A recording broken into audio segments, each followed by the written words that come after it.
चलो, last time हमने CSR पढ़ा था, कॉर्पोरेट सोशल रिस्पॉन्सिबिलिटी, ठीक है। और हमने फिर सोशल ऑडिट के बारे में पढ़ा था, फिर हमने पढ़ा था प्रेशर ग्रुप के बारे में, ठीक है। तो we all discussed all things about social influences on business activity, ठीक है। तो हम इसके ऊपर एक 8 मार्कर क्वेश्चन करते हैं। अच्छा, रिसेंटली ना इसका कोई क्वेश्चन आया नहीं है CSR का 8 मार्कर में, 12 मार्कर में आया हुआ है लेकिन 8 मार्कर में नहीं आया हुआ। तो हम ना एक मई जून 2020 का क्वेश्चन पिक करते हैं, उसको न्यू पेपर फॉर्मेट पे कन्वर्ट करके ट्राई करते हैं। अच्छा, तो analyse one likely impact on HBG's cost and one impact on revenue of increasing its focus on the corporate social responsibility. सही है भाई। तो CSR का कॉस्ट पर एक इम्पैक्ट और रेवेन्यू पे एक इम्पैक्ट क्या आएगा? Clear? Impact can be positive, can be negative. जब आप इम्पैक्ट का वर्ड सुनते हो then the ball is in your court. आपकी मर्जी है पॉजिटिव साइड पे फेंको, आपकी मर्जी है नेगेटिव साइड पे फेंको। क्लियर? चलो, but to answer an 8 marker या फिर एनी क्वेश्चन ऑफ पेपर 3 और एनी क्वेश्चन ऑफ पेपर 4, ठीक है, A2 बिजनेस का कोई भी क्वेश्चन हो, you have to read the case study, क्योंकि मार्क्स होते हैं एप्लीकेशन के। तो हिस्टोरिक बिल्डिंग्स एंड गार्डन्स, ठीक है भाई। HBG started in 1965 as a social enterprise. Society का काम करना है, ट्रिपल बॉटम लाइन इनकी एम होता है in country R. HBG's main objective is to protect the country's heritage through conserving buildings and gardens of historic interest. HBG now owns over 200 historic buildings and gardens throughout country R. These are open to the public and HBG receives most of its income from the 2 million members who pay an annual subscription to visit the historic buildings and gardens. ये क्या बोला भाई? हम हमारी 200 historic building और garden है, हम public के लिए ओपन रहते हैं, हम ज्यादातर पैसे कमाते हैं 2 मिलियन मेंबर से, जो कि हमें एनुअल सब्सक्रिप्शन देते हैं हिस्टोरिक बिल्डिंग्स और गार्डन्स पहुंचने से, अच्छा देखने से। HBG charges admission fees to non-members. Gift shops and cafes also provide a source of income. HBG needs sufficient income to cover cost and finance expansion in new conservation projects. However, it is also aware of a responsibility to provide social benefits to local communities such as employment and education. सही है भाई? अच्छा, HBG appointed Isubio Elvis as managing director in October 2018 with the objective of increasing membership, admissions, income as they had been falling in recent years. अच्छा, हमारा सवाल CSR का है तो ये पैराग्राफ पढ़ना भी इंपॉर्टेंट है। Social responsibility, Isubio thinks that HBG should focus more on its CSR, corporate social responsibilities. He told the board of directors that we can gain a competitive advantage over other businesses in the leisure industry if we focus on increasing a positive social environmental impact. ये बोल रहे हैं हमें competitive advantage आ जाएगा other businesses के against इन दी laser industry. Laser मतलब ये tourism वगैरह सारी चीजें इंडस्ट्री हो गई, अगर हम पॉजिटिव सोशल एनवायरमेंटल इम्पैक्ट पे काम करते हैं। However, we must ensure that HBG makes a genuine change to its culture and uses independent social auditors to report our progress. Independent social auditors, दिमाग में कुछ आ रहा है? Social audit, social audit, social audit खुद करते थे। ये बोल रहा है HBG का जो बंदा आया है इसूबीओ, ठीक है, ये बोल रहा है नहीं नहीं भाई, इंडिपेंडेंट सोशल ऑडिटर रखेंगे, अलग से ऑडिटर रखेंगे। अच्छा भाई, रख लेना सोशल ऑडिटर, हाँ, फाइनेंस ऑडिटर नहीं, सोशल ऑडिटर जो सोसाइटी के लिए काम कर रहे हैं उसको चेक एंड बैलेंस रखेगा।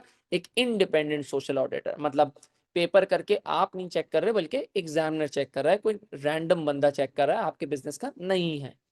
तो सोशल ऑडिटर, आप सोसाइटी के लिए काम कर रहे हो, कोई बंदा आता है बाहर से, बिजनेस के बाहर से, वो आपके चेक करेगा।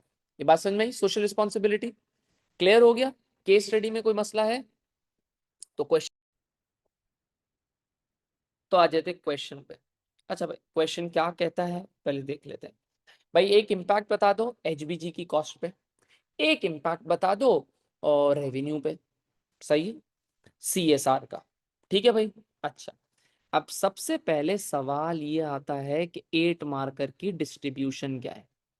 8 मार्कर की डिस्ट्रीब्यूशन, 8 मार्क्स डिस्ट्रीब्यूटेड है 3 पार्ट्स में। 2 marks for knowledge, 2 marks for application and 4 marks for analysis.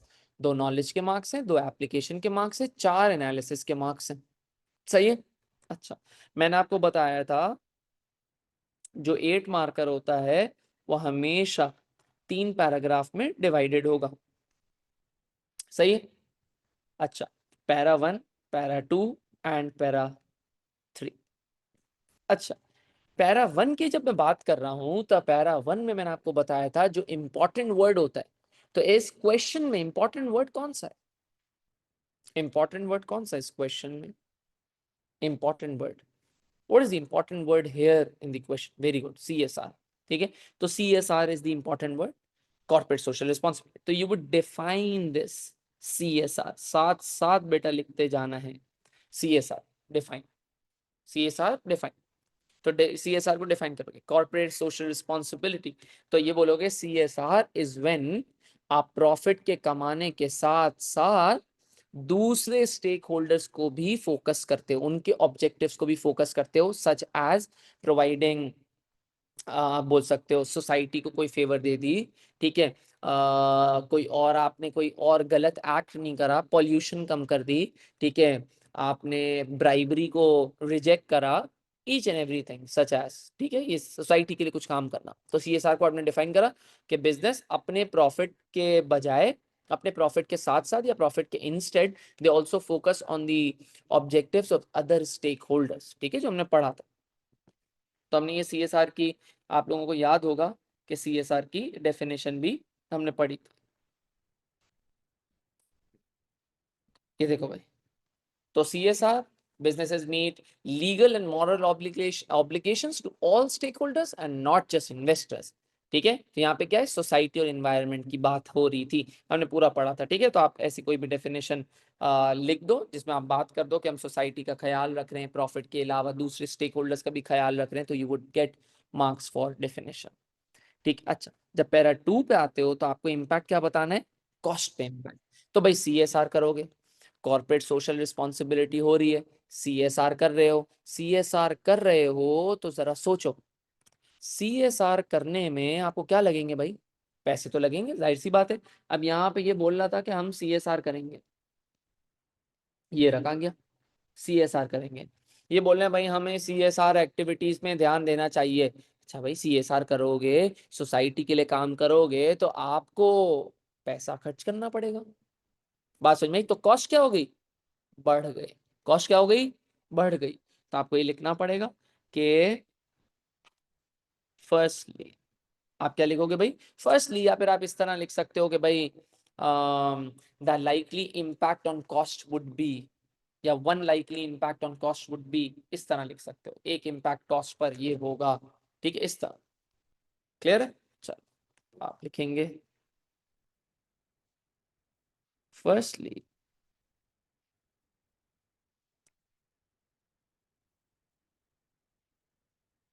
if HBG decides to increase its focus on CSR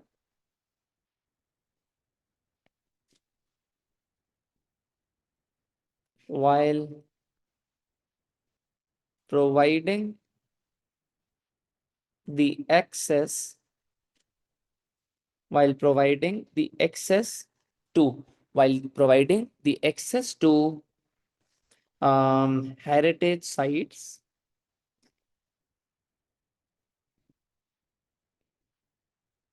for the people.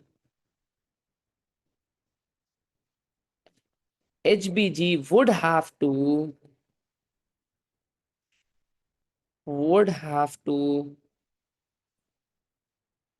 incur a lot of cost to provide benefits to the society or other stakeholders, और other stake holders. सही है, बात समझ में? सबसे पहले तो हमने पॉइंट लिखा नॉलेज का, हमने क्या लिखा भाई? अगर एचबीजी डिसाइड करती है सीएसआर पे फोकस करने का, ठीक है, while providing access to heritage sites for the people, ठीक है, तो एचबीजी को बहुत सारी कॉस्ट इंकर करनी पड़ेगी ताकि वो सोसाइटी को या फिर अदर स्टेक होल्डर को क्या कर सके भाई, बेनिफिट प्रोवाइड कर सके। तो दिस इज नॉलेज कि कॉस्ट बढ़ जाएगी क्योंकि सीएसआर महंगी होता है। ये बात समझ।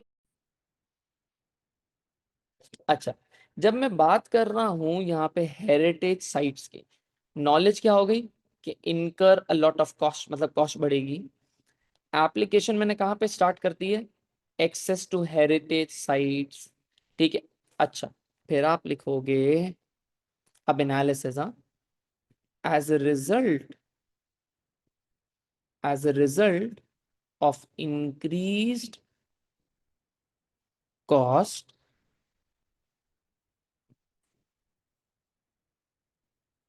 और एक्सपेंसेस, तो as a result of increased cost और expenses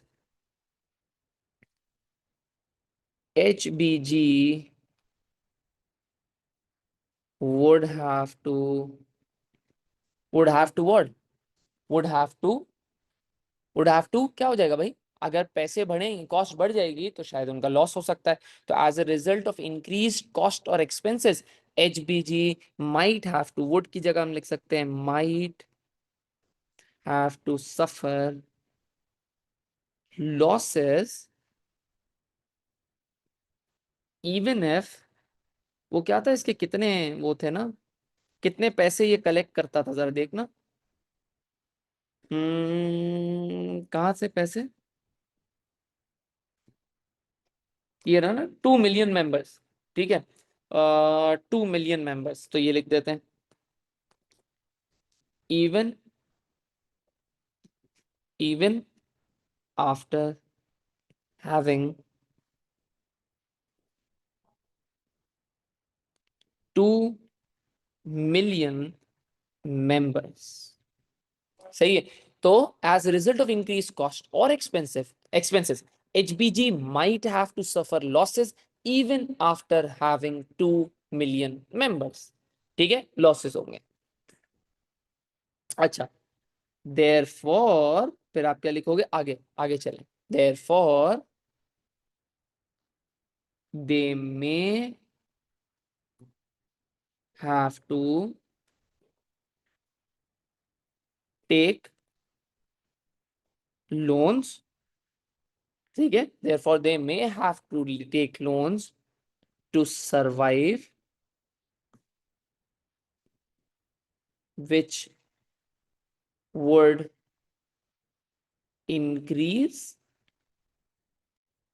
more cost in the form of interest payments, सही भाई। तो भाई therefore they may have to take loans to survive which would increase more cost in the form of interest payments, ठीक है भाई। तो मैंने क्या लिख दिया यहाँ पे, एप्लीकेशन और क्या यूज कर दिया भाई, इसके 2 मिलियन मेंबर्स थे। फिर मैंने क्या करा भाई, यहाँ पे एनालिसिस स्टार्ट करी एज रिजल्ट।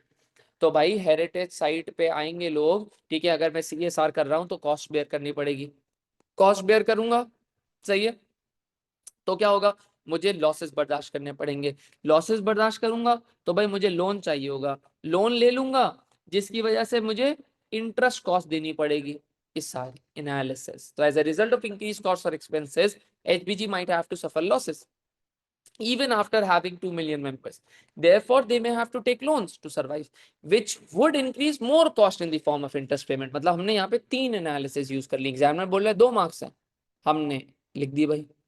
सीमेंट की कॉस्ट ज्यादा होगी, हाँ ये लिख सकते हैं, लेकिन ये हेरिटेज साइट बनती नहीं, हाँ हेरिटेज साइट पुरानी होती है, सीमेंट का वर्ड यहाँ पे लिखा हुआ नहीं था, इसलिए अगर हाँ सीमेंट का वर्ड आपने कोई पढ़ाई केस में मेरे से मिस हो गया हो तो that can be use as application. लेकिन अभी अंडरस्टैंडिंग यही है कि हेरिटेज साइट पहले से बनी हुई होगी, हाँ उसको रेनोवेशन या थोड़ा बहुत सजाना वजाना कर लेंगे, लेकिन बनाएंगे हम लोग नहीं। हाँ हाँ, इम्पैक्ट वाले में पॉजिटिव नेगेटिव योर चॉइस, कुछ भी कर सकते हो, मसला नहीं है। ये क्लियर है तो फिर पैरा 3 लिख के बताऊं। अच्छा जी, अब पैरा 3 पे आ जाते हैं, ठीक है, तो आई एम होपिंग कि आपने ये सब कॉपी कर लिया होगा जो मैंने क्लास पॉज करी थी। अच्छा जी, तो अब आ जाते हैं भाई पैरा थ्री पे। पैरा थ्री पे हम हमें क्या बोल रहा है, एग्जामिनर बोल रहा है, क्वेश्चन बोल रहा है वन इम्पैक्ट ऑन रेवेन्यू। ठीक है। अच्छा, अब आप ना रेवेन्यू में बहुत सारी बातें लिख सकते हो। ठीक है। आप ये भी बोल सकते हो कि जब CSR बढ़ेगा तो कॉस्ट बढ़ेगी, कॉस्ट बढ़ेगी तो प्राइस बढ़ानी पड़ेगी, प्राइस बढ़ेगी तो रेवेन्यू गिर जाएगा। लेकिन कॉस्ट बढ़ने का हम पहले ही ऊपर लिख चुके हैं, तो यार यहाँ पे हम थोड़ा सा अलग एक इम्पैक्ट लाएंगे, अलग थोड़ा सा देखेंगे। हम बोलेंगे कि CSR से हमारी ब्रांड इमेज अच्छी होगी। CSR से हमारी ब्रांड इमेज अच्छी होगी, तो कॉर्पोरेट सोशल रिस्पॉन्सिबिलिटी करेंगे तो हमारी ब्रांड इमेज अच्छी होगी। जब ब्रांड इमेज अच्छी होगी तो रेवेन्यू बढ़ जाएगा। क्लियर है? चलो लिखते हैं para 3।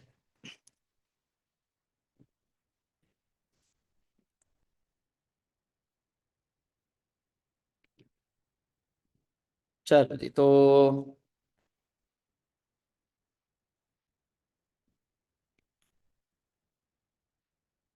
On the other side, ठीक है, आप क्या लिखोगे भाई? On the other side. ठीक है, आप ये भी लिख सकते हो ऑन दी अदर हैंड। ठीक है, ये सब आप कर सकते हो। हाँ, better brand image, competitive advantage, बिल्कुल लिख सकते हो।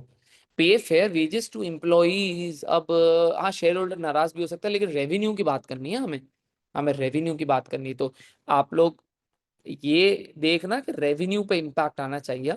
तो on the other side, when business, या व्हेन, जो ये नाम था क्या, when HBG would conduct CSR, ठीक है, टू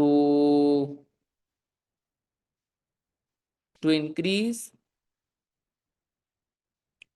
देयर, वो लिखा हुआ था ना, कि वो एंड में लिखा हुआ था एक जगह, जरा आप देखोगे तो, to increase their positive social environmental impact. ठीक है। अच्छा, तो हम लिखेंगे on the other side when HBG would conduct CSR to increase their social, और क्या था, social positive social and environmental impact, their positive social and environmental impact। अच्छा भाई, तो on the other side when HBG would conduct CSR to increase their positive social and environmental impact in the leisure industry,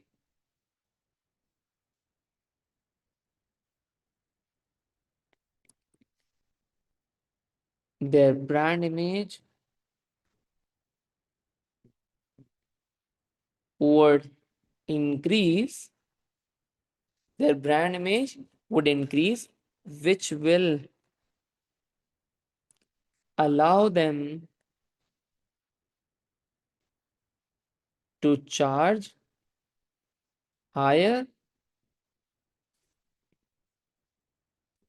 membership fees, या higher fees from members or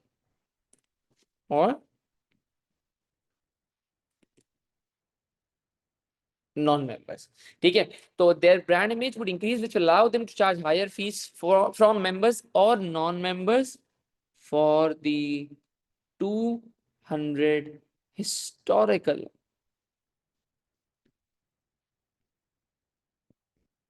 building sites. आई बात समझ? तो their brand image would increase which will allow them to charge higher fees from members or non-members for the 200 historical building sites। तो 200 historical building sites के लिए हम member से या नॉन मेंबर से ज्यादा पैसे चार्ज कर सकते हैं, क्योंकि अपनी ब्रांड इमेज बढ़ गई। ठीक है। This would result into, this would result into higher revenue collection for HBG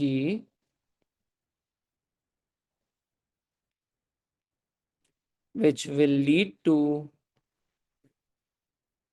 higher profits. Consequently मतलब as a result, तो consequently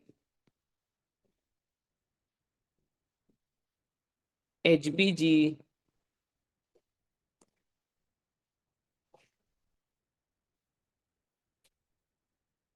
would be able to expand their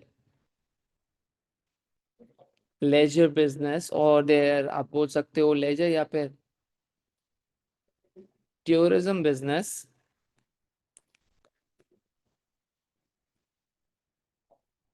by purchasing more historical sites। तो यहाँ पे हमने क्या लिखा, अगर गौर से आप देखें तो यहाँ पे हमने लिखा है कि भाई उसका रेवेन्यू बढ़ जाएगा, रेवेन्यू बढ़ जाएगा, ये तो हमने नॉलेज लिख दी कि रेवेन्यू बढ़ जाएगा, सही है। अच्छा ये वाले जो बात है ना, higher revenue, higher revenue collection, ये तो हमने लिख दिया, सही।